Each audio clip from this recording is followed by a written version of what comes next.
Olá, meu amigo, minha amiga, tudo bem com você? Estamos de volta no Nisto Cremos, esta série que tem compartilhado esperança e principalmente as doutrinas bíblicas da Palavra de Deus. Já estamos na quarta crença das 28 que estamos estudando do Nisto Cremos. Estudamos as Escrituras Sagradas no primeiro episódio, estudamos a Trindade, Deus o Pai, e hoje é a quarta crença das 28, Deus o Filho. Mas antes de estudarmos a Palavra de Deus, eu gostaria que você nos seguisse nas redes sociais, no Instagram, no Twitter, no Facebook e no YouTube. Se estiver no YouTube, Adventistas Rio, dá um like, curte lá para nós, compartilhe o link, seja feliz, estude conosco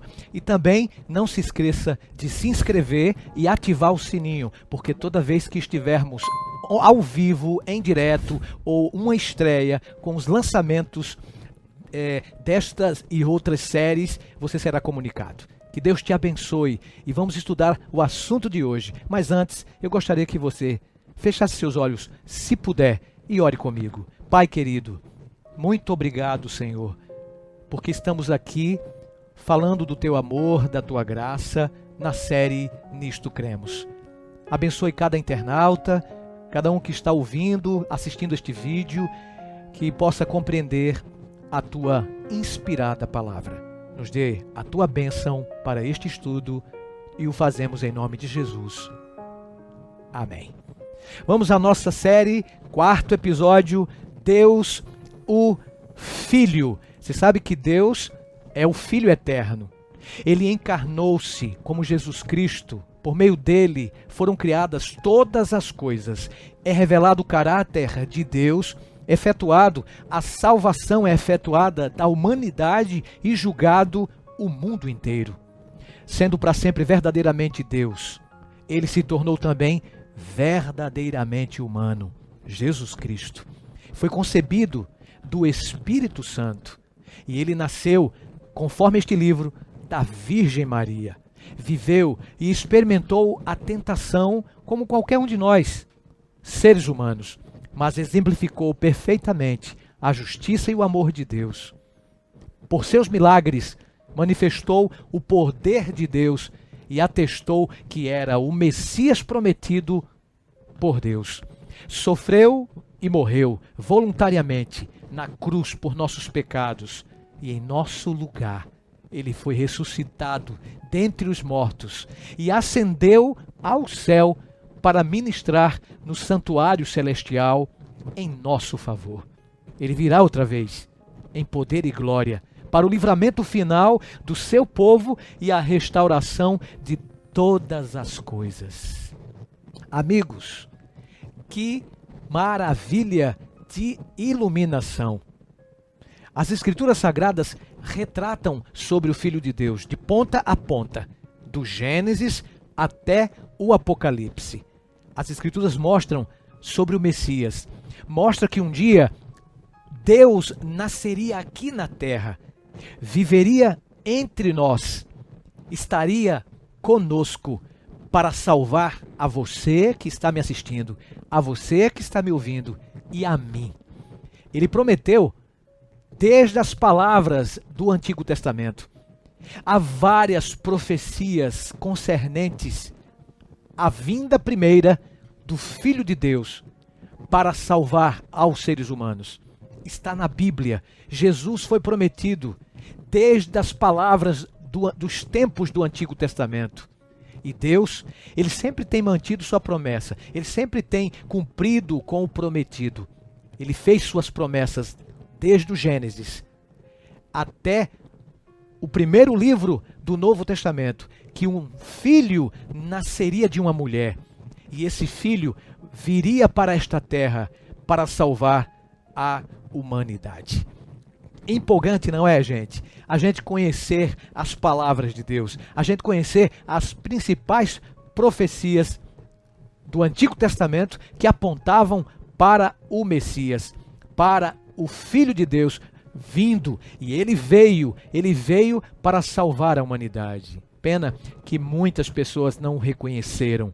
Muitas pessoas não quiseram crer que aquele homem era de fato o Messias prometido das palavras de Deus, né? Jesus prometeu através dos antigos profetas do Antigo Testamento. A Bíblia diz que ele viria em semelhança de carne, ele viria como um conosco, ele viria e ele veio, ele se tornou, diz a Bíblia, pecado por nós, assumindo todas as nossas culpas, todos os nossos pecados. A própria Bíblia diz, aquele que não conheceu o pecado, ele o fez pecado por nós, para que nele fôssemos feitos justiça de Deus. 2 Coríntios 5, verso 21. Jesus se tornou humano. A Bíblia diz que ele se fez carne e habitou entre nós. Qual foi essa maneira de Jesus vir aqui em forma humana para salvar a você, meu amigo, minha amiga, e a mim? Tornar-se gente como a gente, carne, e está entre nós.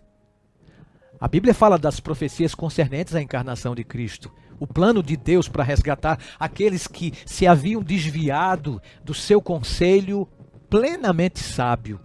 A Bíblia fala isso e demonstrou convincentemente seu amor por cada um de nós. De acordo com o plano da Bíblia, em Jesus, o Filho de Deus, vir até aqui antes da fundação do mundo, como sacrifício pelo pecado, e a esperança da caída da raça humana, 1 Pedro 1, 19 e 20. Ele recebeu essa incumbência de nos trazer de volta a Deus e de providenciar a libertação do pecado pela destruição das obras do mal. Você sabe que o pecado apartara Adão e Eva da fonte de vida e deveria ter causado sua morte imediata, não é? Contudo, de acordo com o plano estabelecido antes mesmo da fundação deste planeta, o conselho de paz, conforme Zacarias 6, verso 13 diz, Deus, o Filho, se colocou entre nós, entre o pecado e a justiça, entre o pecador e a santidade de Deus. Mesmo antes da cruz, portanto, a graça manteve vivos os pecadores e lhes assegurou a salvação. Entretanto, para que pudesse nos restaurar plenamente a condição de filhos e filhas de Deus, era necessário que Cristo se fizesse humano, Deus se fizesse homem e habitasse entre nós. Deus então ofereceu esperança para os nossos primeiros pais, logo que eles pecaram, Adão e Eva, e colocaria uma inimizade entre a serpente e a mulher, entre a semente desta e a descendência daquela. Essa enigmática declaração de Gênesis 3, verso 15, é simplesmente, amigo, amiga que me ouve, amigo, amiga que me assiste, a primeira profecia, como dizem os teólogos, o proto-evangelho que está em Gênesis 3, verso 15. Satanás e seus seguidores, a mulher e a sua semente, simbolizavam justamente o povo de Deus e o Salvador do mundo. Essa afirmação foi a primeira certeza de que a controvérsia entre o bem e o mal terminaria mediante a vitória do Filho de Deus. Uau, que profecia! Entretanto, a vitória seria obtida à custa de dor. Este Salvador seria mordido no calcanhar, conforme diz Gênesis 3,15. Nenhuma dessas partes escaparia ilesa. Ou seja, a serpente representa Satanás, não é? Satanás morderia o calcanhar do descendente da mulher, Jesus Cristo. Você vê o grande conflito que é estabelecido desde o céu, transferido para a terra, e nós somos participantes nesta grande controvérsia entre o bem e o mal. Após o surgimento do pecado, Deus instituiu na terra sacrifícios animais com o objetivo de ilustrar justamente a missão do Salvador vindouro, conforme Gênesis 4:4. E este sistema simbólico dramatizava a maneira pela qual o Filho de Deus haveria de erradicar de uma vez por todas o pecado. Em virtude do pecado, a transgressão da lei de Deus, a humanidade defrontou-se com a morte. Gênesis 2:17, Gênesis 3, verso 19. A lei divina demandava então a vida do transgressor. E agora? Mas em seu amor infinito, Deus ofereceu o seu Filho, como diz a Bíblia, para que todo aquele que nele crê não pereça, mas tenha a vida eterna. João 3:16. Que ato de condescendência, amigo. Deus, o Filho Eterno, dispõe-se a pagar vicariamente a penalidade do pecado, de forma a poder nos prover o perdão e a reconciliação junto à divindade. Depois da saída dos israelitas do Egito, o sistema passou a ser conduzido em um tabernáculo, como parte do relacionamento de concerto estabelecido entre Deus e o seu povo. Construído por Moisés, de acordo com o modelo que Deus havia mostrado no céu, o santuário e os seus serviços foram instituídos simplesmente, amigos, com o objetivo de ilustrar o plano da salvação. Êxodo 25, verso 8 tem essa ordem. E a fim de obter o perdão, o pecador arrependido deveria fazer uma oferta, trazer um animal sacrificial, sem qualquer defeito, claro, representação da ausência de pecado no Cristo prometido, o Salvador. O pecador deveria colocar então as mãos sobre a cabeça do inocente animal e confessar nessa posição os pecados todos, claro, praticados. Esse ato simbolizava a transferência dos pecados ao pecador culposo para a vítima que não tinha nada que ver, inocente. Isso significa o Cristo que substituiria estes animais quando viesse à terra para morrer, derramar o seu sangue para cumprir-se o que está escrito em Hebreus. Sem remissão, sem derramamento de sangue, não é? Não há perdão de pecados. Então Jesus seria o verdadeiro substituto de todos esses animais que nós estudamos no Antigo Testamento, prefiguravam, né, como tipo do antítipo, que é o próprio Jesus, cumprindo-se nele mesmo, como diz João no capítulo 1, versículo 29, eu faço questão de abrir com vocês, João, Evangelho, capítulo 1, verso 29, diz assim, ó: eis o Cordeiro de Deus que tira o pecado do mundo. Jesus estava então cumprindo todos os rituais do santuário terrestre. O Filho de Deus, o Cordeiro de Deus, que tira o pecado do mundo. Repito, João 1, 29. Por seu precioso sangue, como de cordeiro sem defeito e sem mácula, ele obteve, querido, querida, para nossa raça humana, a redenção da penalidade última do pecado. Então Jesus, ele foi predito nas Escrituras como o cordeiro que extinguiria, acabaria de uma vez por todas com os sacrifícios de animais. E quando Jesus morreu na cruz do Calvário, há 2000 anos atrás, dizendo está feito, está consumado, ele então cumpre as Escrituras Sagradas do Antigo Testamento. Por falar nisso, o Antigo Testamento faz parte da Palavra de Deus. É porque tem muita gente que não acredita no Antigo Testamento. Eu falei isso no primeiro episódio. Se você quiser rever, vai lá, Adventistas Rio, no YouTube, no primeiro episódio, as Escrituras Sagradas. Mas vamos voltar aqui. Então, as profecias mostraram que Jesus nasceria nesta terra, Belém, o nome da cidade. Seria o local exato, conforme Miqueias, capítulo 5, verso 2. E esse nascimento de um ser divino, humano, seria sobrenatural, né? O Novo Testamento declara: eis que a virgem conceberá e dará à luz um filho, e ele será chamado pelo nome de Emanuel, que quer dizer Deus conosco. Mateus 1, 23. Que nome lindo, não acha? A missão do Salvador acha-se expressa nas seguintes palavras. Ele disse: o Espírito do Senhor está sobre mim, porque o Senhor me ungiu para pregar boas novas aos quebrantados, e enviou-me a curar os quebrantados de coração, a proclamar a libertação aos cativos e a pôr em liberdade os algemados. a apregoar o ano aceitável do Senhor e o dia da vingança do nosso Deus, a consolar todos os que choram. Isaías 61, versos 1 e 2. O mais espantoso, gente, é que o Messias sofreria rejeição. Ele seria perseguido como uma raiz de uma terra seca, não tinha aparência, não tinha formosura, conforme Isaías 53. Nós olhávamos para ele e não havíamos beleza que nos agradasse. Diz o texto sagrado, era rejeitado entre os homens e dele não fizemos caso. Isaías 53, 2 e 3. Um dos seus mais íntimos amigos haveria de traí-lo. Em troca de 30 peças de prata, Zacarias 11, 12, Jesus foi traído por Judas Iscariotes. Ele foi cuspido, ele foi açoitado. Os seus executores lançariam sorte sobre as suas próprias vestes. Nenhum dos seus ossos deveria ser quebrado, Isaías 34, 20, mas o seu flanco seria perfurado, Zacarias 12, 10.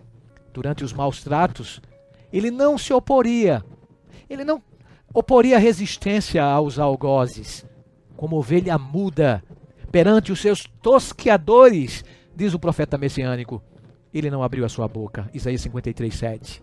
O inocente Salvador, imensamente, veio aqui na terra porque nos amou. A Bíblia diz, certamente, ele tomou sobre si as nossas enfermidades. Ele foi traspassado por nossas transgressões e foi moído por nossas iniquidades. O castigo que nos traz a paz estava sobre ele, e pelas suas pisaduras todos nós fomos curados. Porquanto, diz Isaías, ele foi cortado da terra dos viventes.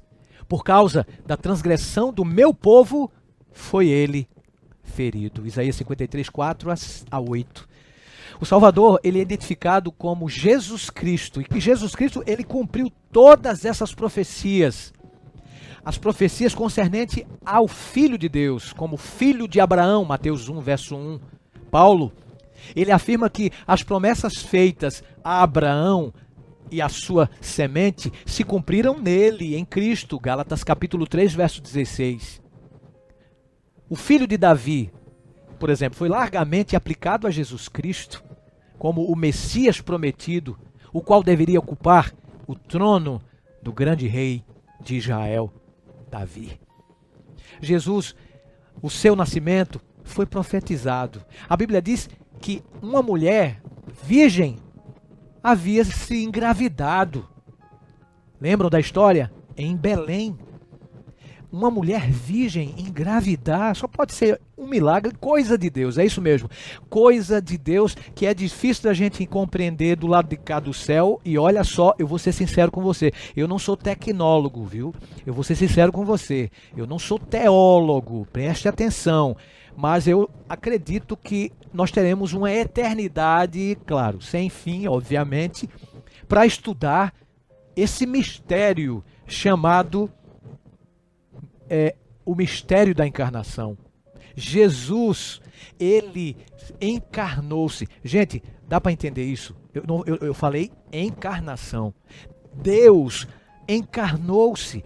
Deus, ele virou gente, conforme João capítulo 1, verso 1, você sabe disso, que o verbo, ele se fez carne e habitou entre nós. Olha que verso poderoso do grande apóstolo do amor, o mesmo que escreveu o Apocalipse, as 3 epístolas universais, e escreveu o Evangelho. No Evangelho, no capítulo 1, verso 1, gente, se você tiver a oportunidade de pegar a sua Bíblia e confirmar comigo, no princípio era o verbo. Olha só, o verbo estava com Deus, e o verbo era Deus. Ele estava no princípio com Deus. Todas as coisas foram feitas por intermédio dele, e sem ele, nada do que foi feito se fez. A vida estava nele, e a vida era a luz dos homens. A luz resplandece nas trevas, e as trevas não prevaleceram contra ela. João, capítulo 1, versos 1 a 5, perdão. Veja que revelação. Jesus veio aqui, Deus veio aqui.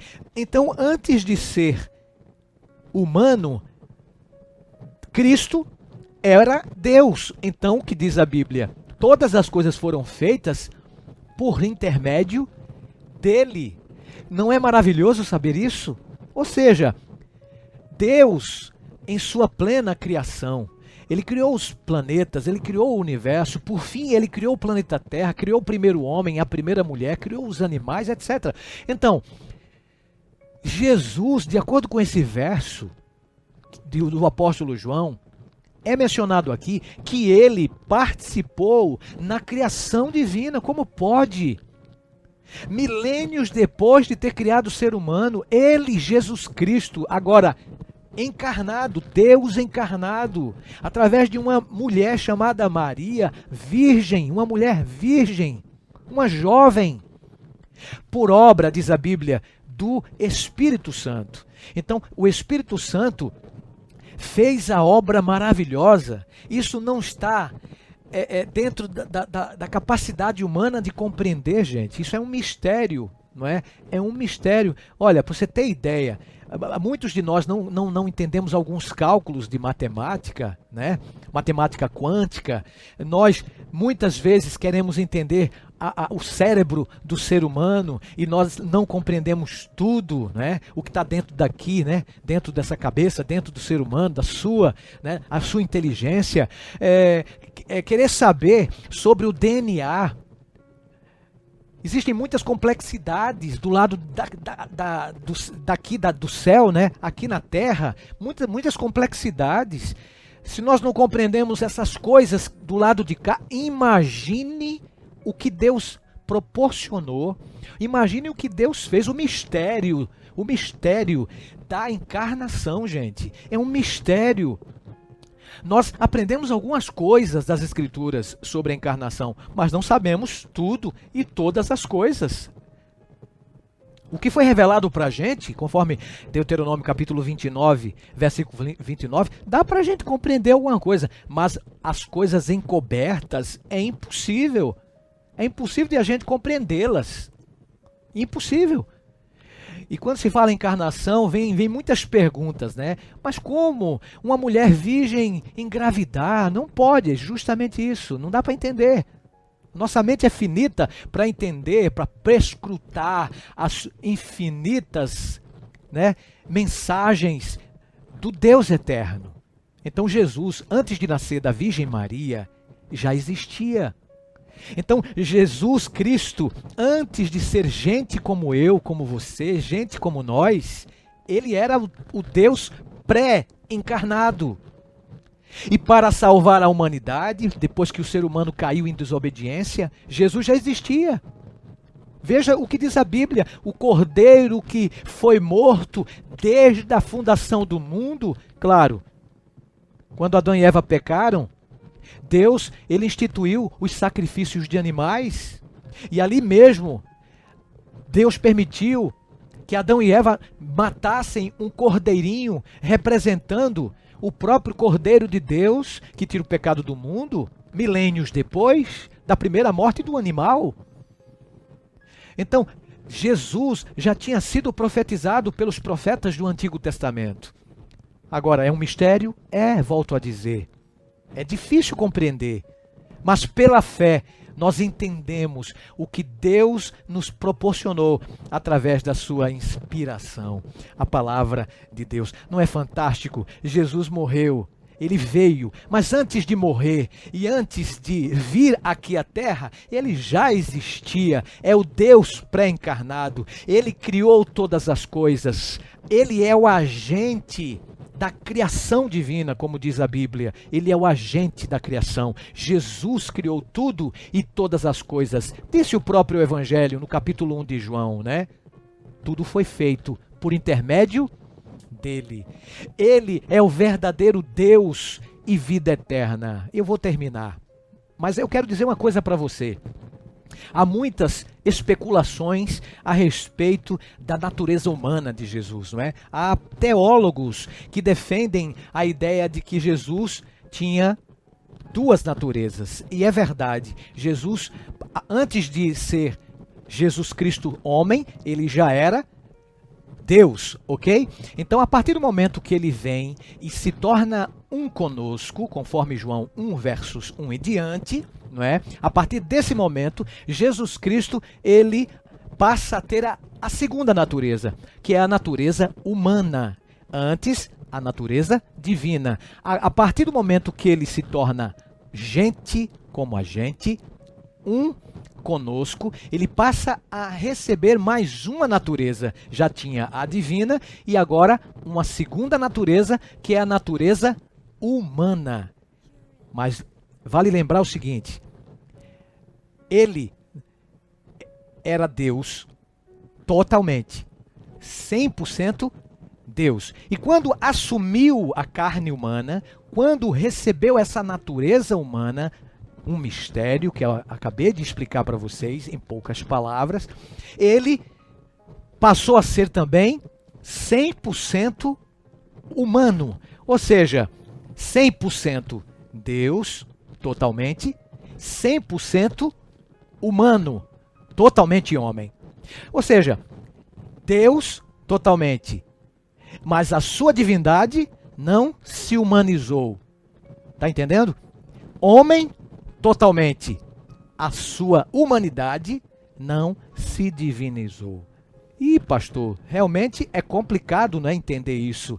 É complicado, mas a gente mais ou menos tem uma ideia de como é complexo, mas como foi maravilhoso Jesus ter vindo a esta terra para salvar a você e a mim. Como foi complexo o plano da redenção e como é um mistério esse plano, esta encarnação. Então veja só, sintetizando para você, amigo, amiga que está assistindo através do YouTube, através das redes sociais, no Adventistas Rio. Sintetizando em poucas palavras e em poucos minutos que ainda tenho. Deus se tornou humano, mas a sua divindade não se humanizou. A sua humanidade, agora ele como homem totalmente, humano totalmente, essa humanidade não se divinizou. A sua divindade não se humanizou. A sua humanidade não se divinizou. Tá dando para entender? Ele não é Deus metade e não é homem metade. Ele é totalmente Deus e totalmente homem. 100% Deus e 100% humano. Gente, ele precisou descer lá do céu para salvar a você e a mim, para nos proporcionar vida eterna. E há algumas correntes por aí falando sobre essa natureza humana que eu gostaria só de destacar. Há correntes que acreditam que Jesus tinha, não é, a natureza humana pré-lapso, né? Alguns advogam a ideia que Jesus tinha a natureza humana pós-lapso, ou seja, lapso quer dizer queda, não é? Então, uns acreditam no pré-lapsariano, da natureza humana de Cristo, e outros acreditam no pós-lapsariano. Olha a complicação. Eu quero só sintetizar para vocês, porque tem pessoas que não entendem essa questão do pré-lapso e do pós-lapso e fazem uma confusão. E querem dizer que Jesus ele tinha tendência para o pecado, querem dizer que Jesus ele tinha a mente de Adão depois do pecado e que passou a ter a tendência do mal, mas que não cometeu pecado. Então eles misturam. Aí daí vem uma doutrina que tem se espalhado por aí, uma corrente que tem se espalhado por aí, que é a tal corrente do perfeccionismo, tá? É muito perigosa essa corrente. Então, sintetizando para vocês, o que é pré e o que é pós-lapso. Então, muito bem, vamos lá. Nós acreditamos, né? Nós achamos óbvia essa crença, não é? E achamos por bem passar sobre essas naturezas que Cristo tem, né? As duas naturezas, a divino e a humana, né? A natureza divina e a natureza humana. Lembrando para vocês que a divina não se humanizou e que a humana não se divinizou. Então, o que é isso, pastor? Pré-lapso e pós-lapso. Em poucos segundos, lembre-se de uma coisa. O que nós acreditamos piamente que Jesus tinha a natureza de Adão pré e pós. A natureza humana de Adão, pré e pós. O que isso significa? Eu acredito piamente que Jesus, na realidade, ele tinha a mente de Adão, né, antes de Adão cometer o pecado e se separado do pai junto com a sua esposa. Ou seja, Jesus tinha a natureza humana de Adão, tinha a mente de Adão antes do pecado. Do ponto de vista morfológico, do ponto de vista moral e espiritual, ele tinha a natureza de Adão antes, ou seja, pré-lapso. Deu para entender? Repetindo. É complicado, mas é bom porque estamos em estudos. Você, se quiser fazer algum comentário aí no chat agora, nesse momento, faça a sua pergunta. Depois, com certeza, entraremos em contato e falaremos para você a opinião da inspirada palavra divina. Tá bom? Então vamos lá. Então Jesus, ele tinha a mente de Adão, a natureza de Adão, antes do pecado, do ponto de vista moral e espiritual. Ok? Portanto, Jesus não teve a tendência para pecar.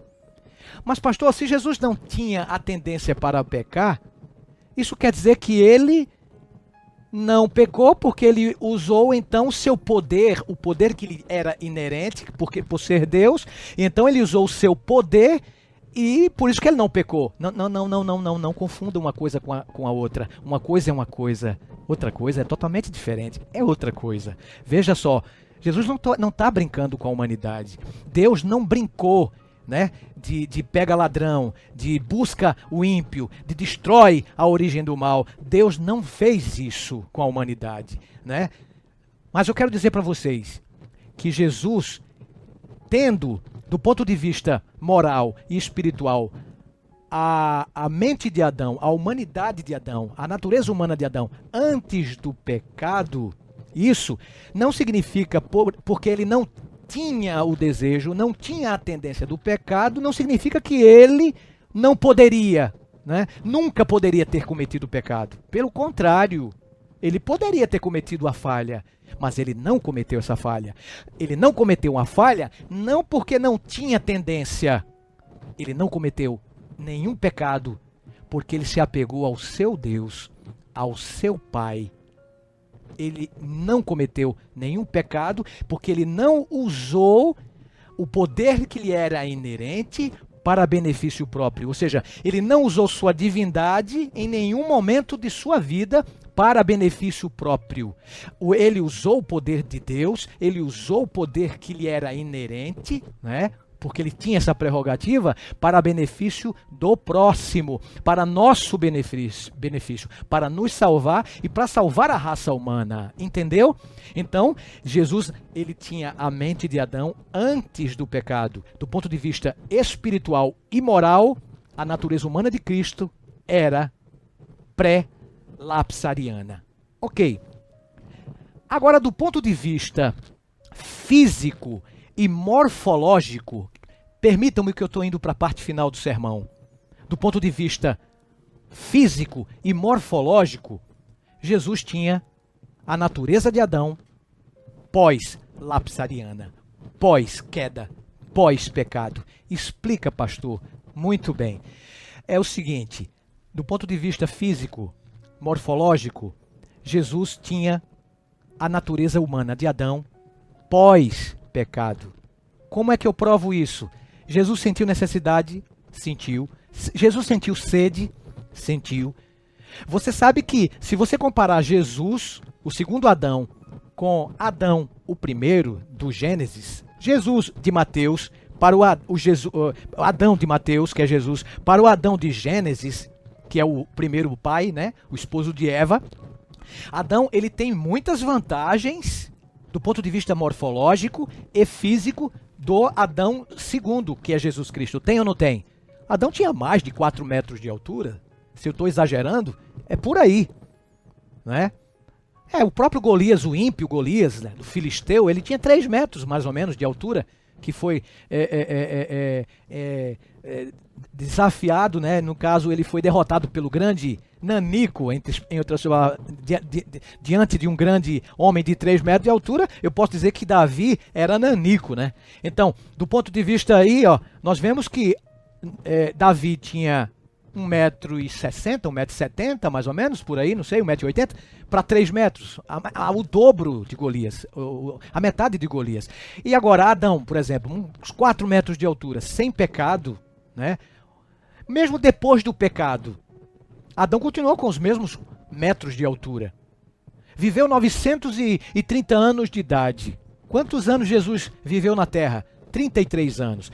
Adão, para Jesus, existe uma grande vantagem do ponto de vista físico e morfológico, você não acha?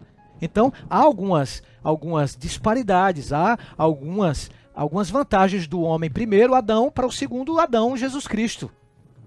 Mas vejam só, milênios se passaram e Jesus sentiu necessidade de dormir, Jesus sentiu necessidade de comer, teve suas necessidades outras, quaisquer, tá? De fato, nós cremos, de acordo, é salutar acreditar assim, é honesto nós acreditarmos assim, que do ponto de vista morfológico e físico, nós cremos que Jesus tinha a natureza humana de Adão, pós-pecado, depois de muitos milênios. Jesus veio aqui, Jesus não tinha 2 metros de altura, gente. Claro, Jesus, ele tinha a mente de Adão antes do pecado, mas ele teve o corpo debilitado de muitos milênios depois de Adão. Claro, Jesus, ele foi afetado pelo pecado. Não pecado de si mesmo, mas pela consequência do pecado de Adão, Jesus assumiu as nossas culpas, conforme Isaías 53. Jesus assumiu os nossos pecados, amigo, amiga. Então, do ponto de vista, repito, morfológico e físico, Jesus tinha a natureza de Adão pós-pecado. Ele foi afetado por causa dos pecados de Adão e Eva. Mas ele não foi infectado, amigo. Essa é uma grande diferença. Jesus, ele não cometeu nenhum pecado. Recebeu a nossa culpa. O apóstolo Paulo diz isso nas seguintes palavras: ele se fez pecado por nós. Fazer-se pecado não é a mesma coisa que praticar o pecado. Entendeu, gente? Entendeu, amigo? Tá aí. E termino. Cristo, ele não tinha tendência para o mal. Isso não queria dizer, não significa dizer que ele nunca poderia ter cometido o pecado. Não. Até porque o diabo fez de tudo para ele cair. Você vê, 40 dias o diabo tentou Jesus, depois do batismo dele, de acordo com a Bíblia no capítulo 3 de Mateus em diante. Depois do batismo, ele foi para o deserto e lá o diabo, o tentador, o tentou por 40 dias. E Jesus foi tentado para cometer pecado, né? Então Jesus foi tentado porque havia possibilidade de pecar, mas ele não tinha tendência para o mal. Aí os perfeccionistas pegam, né, e dizem que nós, assim como Jesus, precisamos vencer o pecado e, portanto, nós poderemos viver uma vida aqui do lado de cá do céu sem pecado. Sabe quando é que nós vamos viver uma vida de fato sem pecado, gente? Quando Jesus voltar na sua segunda vinda e ele vai nos glorificar. Aí sim nós deixaremos de pecar, nós deixaremos de ser pecadores. Eu não estou com isso dizendo que por nós não alcançarmos do lado de cá da eternidade a perfeição completa, agora precisamos cruzar os braços e desistir de nossas práticas do bem. Não, não é isso que eu quero dizer. Eu só quero dizer que nós não somos perfeitos. Nós só seremos perfeitos quando Jesus voltar com poder e grande majestade. Ó, querido, terminando, Jesus Cristo, ele tinha as duas naturezas, a divina e a humana. Jesus Cristo, ele, do ponto de vista moral e espiritual, a sua natureza humana era pré-lapsariana. Do ponto de vista morfológico e físico, a sua natureza humana era pós-lapsariana. Porque ele foi afetado por causa dos pecados alheios, mas não foi infectado, porque ele não tinha desejo de pecar, não tinha vontade de cair, não tinha vontade de fazer o que o diabo queria que ele fizesse. Jesus tinha um objetivo quando se tornou humano. Ele veio como Deus, não deixou de ser Deus, tornou-se um conosco para nos dar a vida eterna. Que maravilha, não é? Você não acha? Jesus veio para nos redimir. Ele nos salvou. Mas isso é um tema para lá na frente, numa dessas próximas crenças que iremos estudar sobre a salvação. Mas o próprio Filho de Deus foi profetizado. Os profetas do Antigo Testamento já tinham dito que ele viria e ele veio. Os profetas do Antigo Testamento, registrados aqui na Bíblia Sagrada, disseram que Jesus viveria nesta terra e ele viveu nesta terra. Os profetas do Antigo Testamento disseram que Jesus padeceria perseguição, morreria numa cruz do Calvário e Jesus morreu para nos dar a vida eterna. As palavras do Antigo Testamento, as profecias maravilhosas deste livro sagrado disseram e dizem para nós que Jesus, ao terceiro dia, ressuscitaria. E a Bíblia diz que ele ressuscitou. As palavras do Novo Testamento conferem, né? E vocês podem confirmar comigo, corroboram que Jesus passou ainda 40 dias aqui com os apóstolos e depois subiu para o Pai. E ele prometeu que voltará muito em breve. E ele subiu para o Pai. E ele prometeu que vai voltar. As palavras da Bíblia, no Novo Testamento, e também profecias do Antigo Testamento, mostram que Jesus voltará muito em breve para acabar com o mal, com a morte, com a lágrima, com o choro. Na primeira vinda de Cristo a esta terra, onde estavam os governantes? Onde estavam os reis? Onde estavam os ricos? Onde estavam os poderosos? Nos seus castelos, nas suas casas.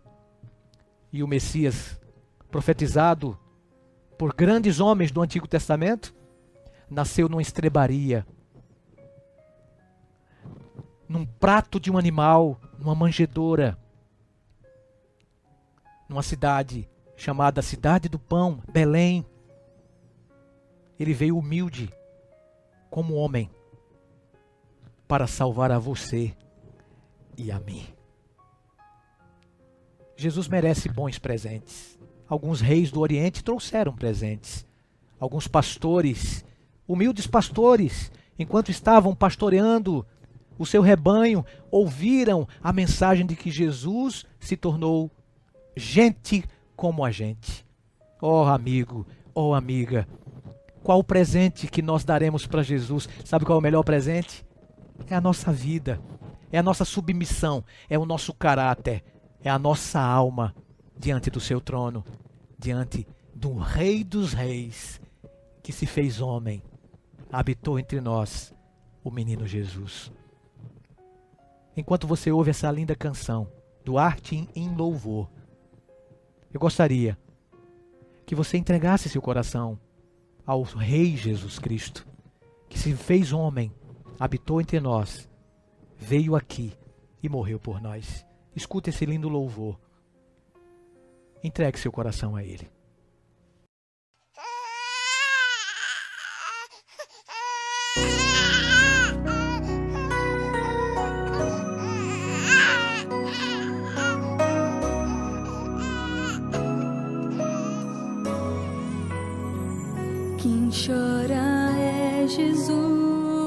menino tão comum e o mundo nem notou que o rei nasceu. Chegou tão frágil, chegou tão simples, chegou sem honra, sem menção. Mas onde estão os governantes? Porque não há celebração lá em Belém? Nasceu o Cristo e vem com ele a salvação. Mas onde estão os que esperavam? Porque não vem render louvor? Já renasceu a esperança, pois já nasceu o Salvador.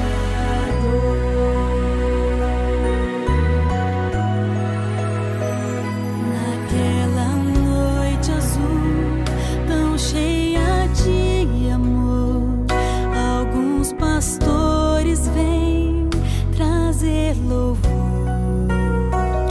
e magos do Oriente com presentes vêm homenagear o que nasceu. Não foi preciso pompa e honra, não foi preciso comoção. Os próprios anjos celebraram, cantando hosanas a Jesus. O céu chorou de alegria, o universo emudeceu. O Rei dos Reis se fez menino lá em Belém. Jesus nasceu. O céu chorou de alegria, o universo emudeceu. O Rei dos Reis se fez menino lá em Belém. Jesus nasceu.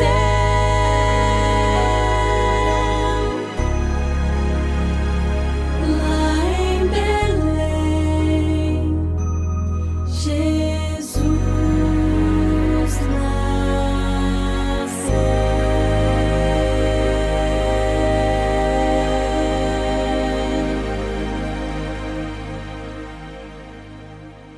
Que linda canção, amigo, amiga. O Rei dos Reis veio a este planeta, viveu, sofreu, morreu, ressuscitou, voltará para estabelecer o seu reino eterno, o reino da glória. Mas para que isso aconteça em meu e em seu coração, é necessário entregarmos a nossa vida como a melhor oferta, como o melhor presente ao Rei Jesus. Se você deseja fazê-lo nesse momento, feche seus olhos, se você puder, comigo, e oremos. Pai querido, muito obrigado, Senhor, porque a redenção se fez possível através de Cristo Jesus na montanha da caveira, morrendo por nós. Ele viveu uma vida justa, ele morreu por cada um de nós, ressuscitou por cada um dos seus filhos e prometeu voltar por cada um de nós. Obrigado, Senhor, por esta linda mensagem de salvação através de Tua palavra.